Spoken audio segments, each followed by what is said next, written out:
Unaweza kuwa afya yako ya kimwili iko vizuri, lakini afya yako ya kimahusiano haiko vizuri.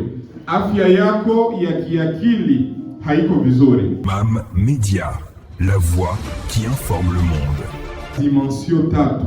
Kunakuwa na afya ya kimwili, afya ya kiakili na afya ya kimahusiano. Tuko pamoja? Unaweza kuwa afya yako ya kimwili iko vizuri, lakini afya yako ya kimahusiano haiko vizuri. Afya yako ya kiakili haiko vizuri. Na leo tutaangalia sasa afya ya akili, na tutaiambatanisha na kitu ambacho kinaambatana na ni afya ya akili na msongo wa mawazo.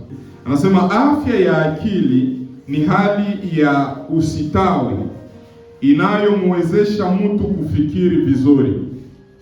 Tuko pamoja?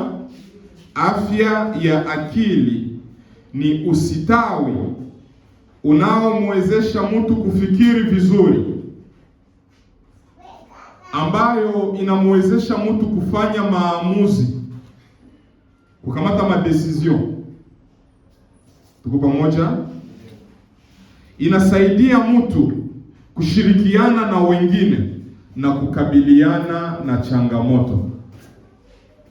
Ile ndio afya ya akili. Ni kusema afya ya akili haihusiani na malaria wala fievre typhoide, hapana.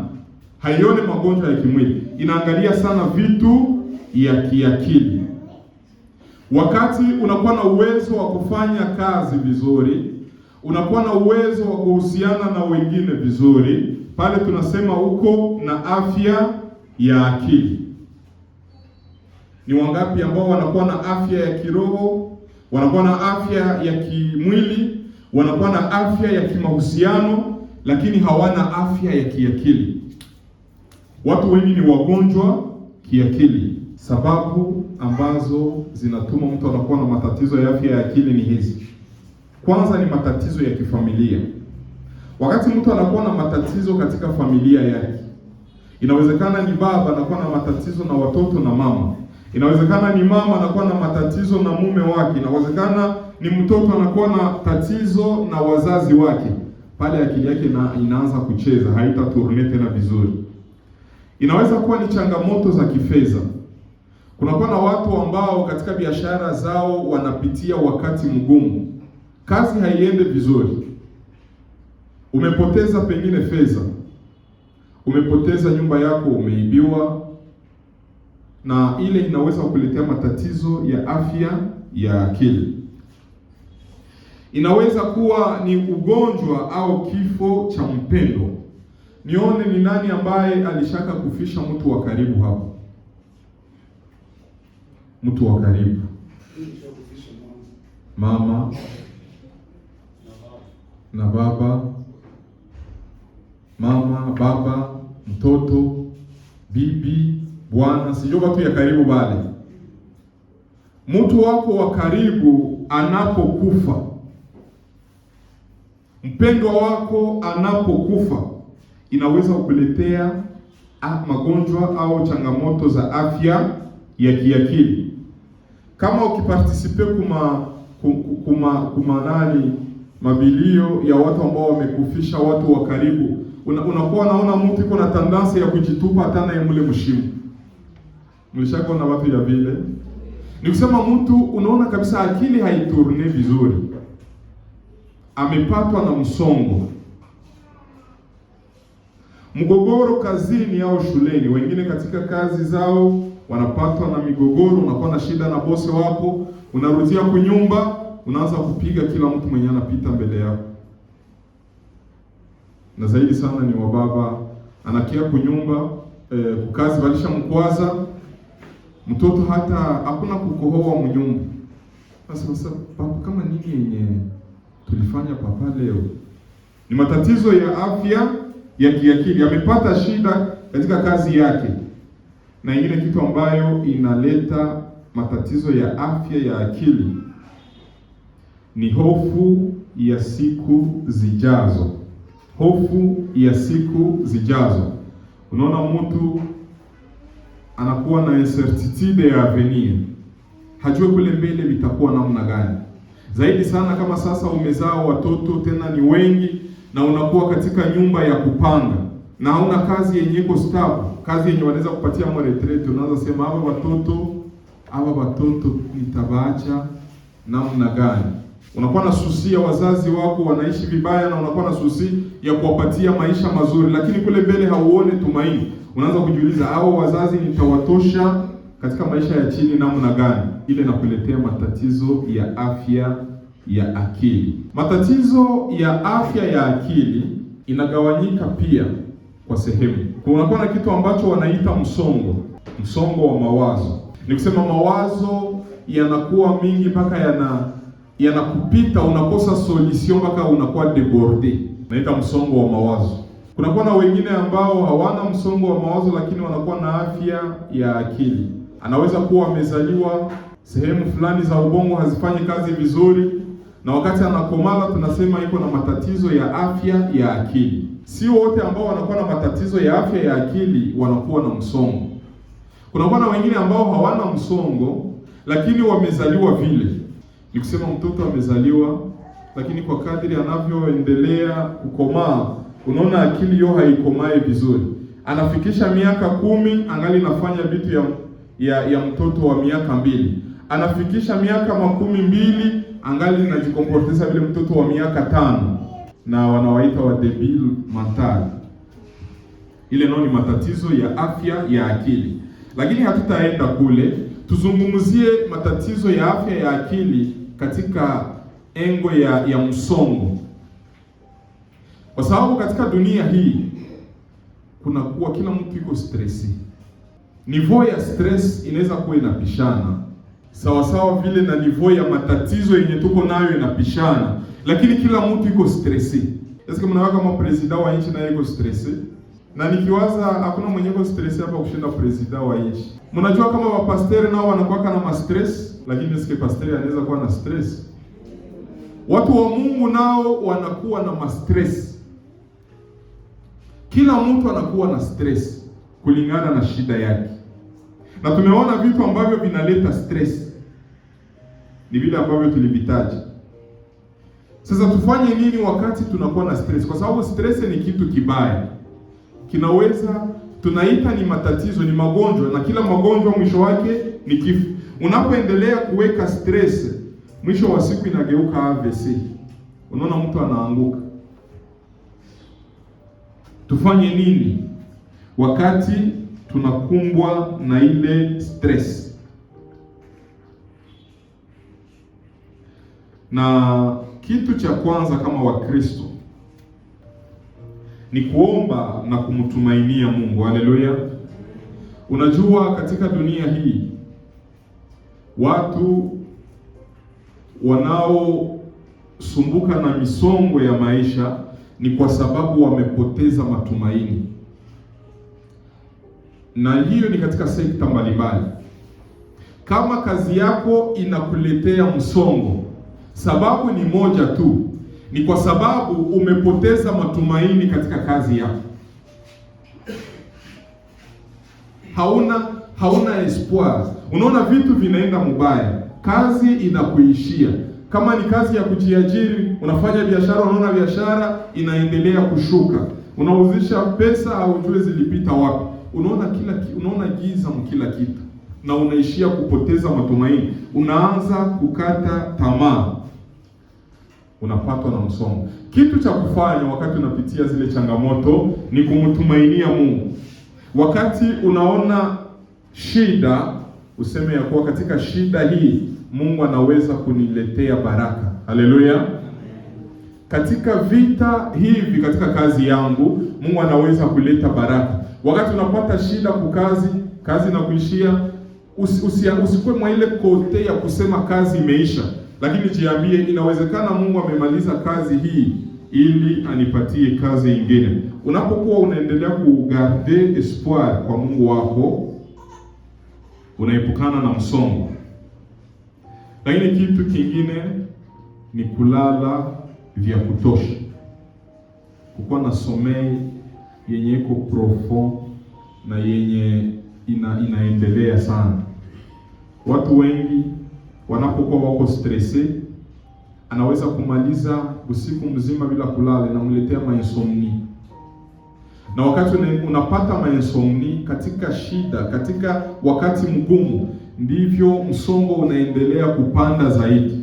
Kwa sababu ile wakati yenye haulale, unakuwa uko na waza vile vitu viko na kurudia, zile shida uko naziona, na inaendelea kukuaffect zaidi.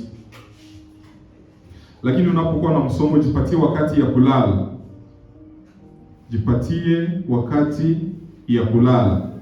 Fanya mazoezi ya kimwili, inasaidia kumaliza msongo. Kufanya mazoezi ya kimwili. Sijue kama ni wauliza wangapi wanafanya mazoezi ya kimwili hapa, lakini utaona ni wachache.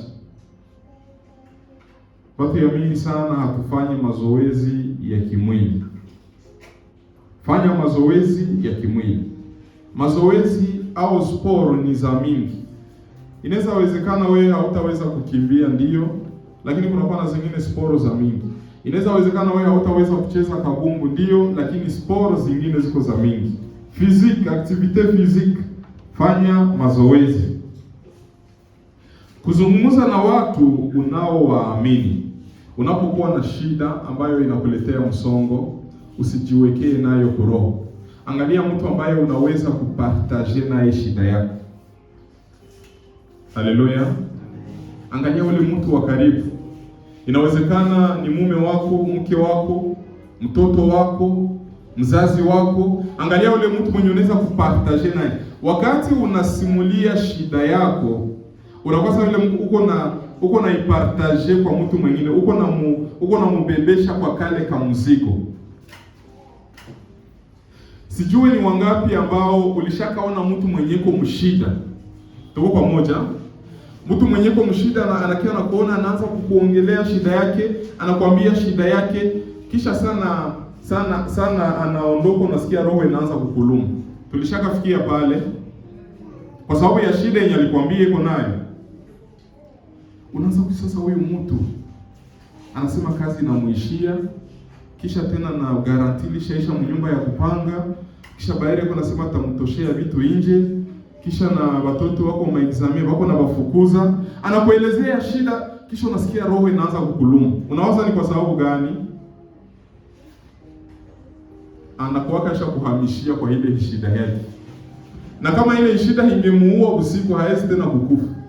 Ni kama aisha jidecharge, ile wanaita kujidecharge.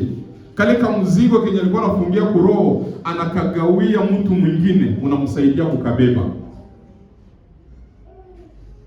Na ile unapokuwa na kawaida ya kuwaambia watu shida yako, na haiko kuambia kila mtu aseme, unapita sa njia, unasimamisha mtu asinaona mimi niko na shida, sikulukulu, watoto walilala njala, haiko vile. Angalia mtu mwenye unaamini, mtu wako wa karibu mwenye unasema hii shida yangu hataenda kuitangaza kwa watu wengine. Unamwambia, anaweza kukusaidia kwa mashauri, na hata kama hakupatie shauri, ile efe anaikale kuna kusikiliza, anakosa vile iko na kupunguzia kusharge. Lakini pia kitu kingine cha kufanya ni kutafuta ushauri wa kitaalamu inapobidi. Kunakuwa na zingine shida ambazo ili zimalizike, ili msongo ule uishe, inaomba unaona wa madaktari ambao wanaita wale wa psikologi wenye wanaangalia vitu ya mastress, wanawaita namna gani? Wale wa psikologi, pastor anasema wa psikiatre, ndio wale wanasoma psikoloji clinique, ndio bale watu banatumika kama washauri wazuri. Wakati unakuwa na shida yako, andeoro ya mataktike zenye unaweza fanya za kimwili, yeye anakuwa na zingine zenye ziko scientific, anaweza kuambia fanya hivi. Kunakuwa hata na majani wanakuambia ukinusa harufu fulani msongo unaisha. Mnajua vile, kama unaona vitu haviende kabisa, unaomba Mungu, lakini unasikia msongo ungali pale pale. Unafanya mazoezi, unaambia watu wengine, lakini unasikia shida haiishi. Usiache ile shida iendelee kukomaa. Wende kwa waganga wale wa psikologi bataweza kukufanyizia ile materapi yao na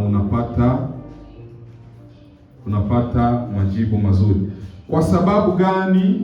Tuwaone. Ni kwa sababu msongo unakuwa na madhara. Kama msongo haungekuwa na madhara, basi haina maana kujisumbua utafute namna ya kuumaliza. Lakini kwa sababu msongo unakuwa na madhara, ndiyo maana inaomba kutafuta msaada. Madhara yake ni nini? Wakati msongo unapokomaa, mbali na kwamba unaharibu afya yako ya kiakili, lakini pia unaishia kuharibu afya ya kimwili.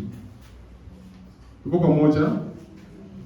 Msongo unaanza kwanza na kuatakia afya yako ya kiakili, lakini haiishie pale, na inashuka mpaka inaharibu afya yako ya kimwili. Inaharibu afya ya kimwili katika sensi gani? Mtu ambaye alikuwa na msongo wa mawazo madogo, anaiacha inakomala, anaongezea na msongo ingine, anaongezea na msongo ingine, mwisho na wa siku inakuwa ni AVC. Na inawezekana ile AVC haitamuua, lakini inamfanya pooze sehemu fulani. Eske pale hayapata tatizo ya kimwili? Ni kusema ilikuwa ni shida ya akili, lakini imehamia kuwa shida ya kimwili. Na unaona watu wamepooza mkono, wamepooza mguu kwa sababu ya vitu ambavyo wangevitafutia dawa mapema. Shida nyingine ya msongo ni kuvurugika kwa mahusiano. Ndoa nyingi zinabomoka wakati umekuwa na msongo. Mnakuwa mndoa ona wekeaka tu kuroho, apres miaka 2 miaka 3 ndoa ile inavunjika. Mahusiano, ile relation na mke wako, relation na mume wako inavunjika kwa sababu ya msongo ambao haukuweza kujere wakati ulikuwa ungali mdogo. Kitu kingine ni kupungua kwa uwezo wa kufanya kazi. Watu wengine wanaofukuza mkazi wanakwambia hauko tena kompeta.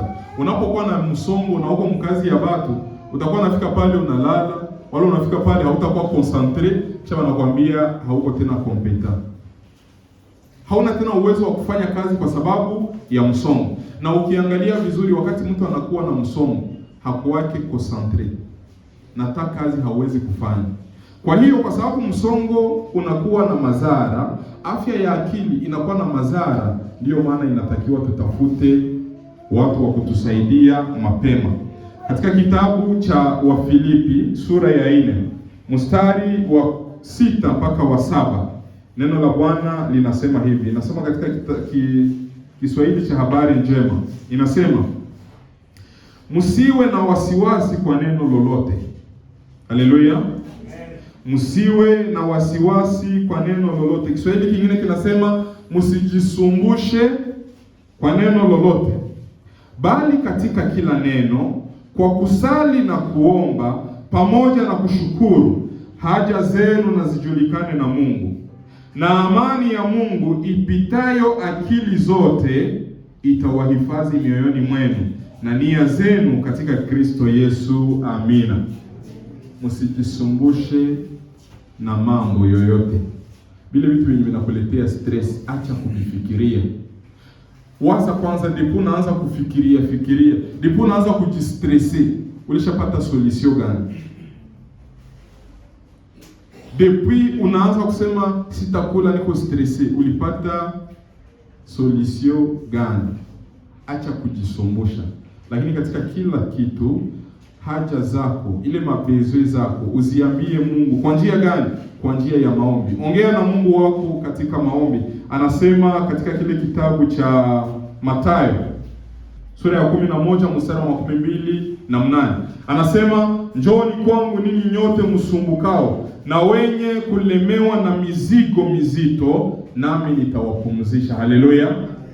Ile mizigo ya mawazo yenye uko nayo, uende mshambre yako mbele za Mungu, piga magoti, mwambie Mungu, mizigo hii ninaileta kwako, upate kunipumzisha. Na wakati utakuwa uko nafanya vile katika maombi, uko nafanya mazoezi, uko na sinzia mzuri, uko na sumulia kwa watu wengine, unapartage shida zako, utakuwa uko najisaidia. Basi Mungu awabariki sana.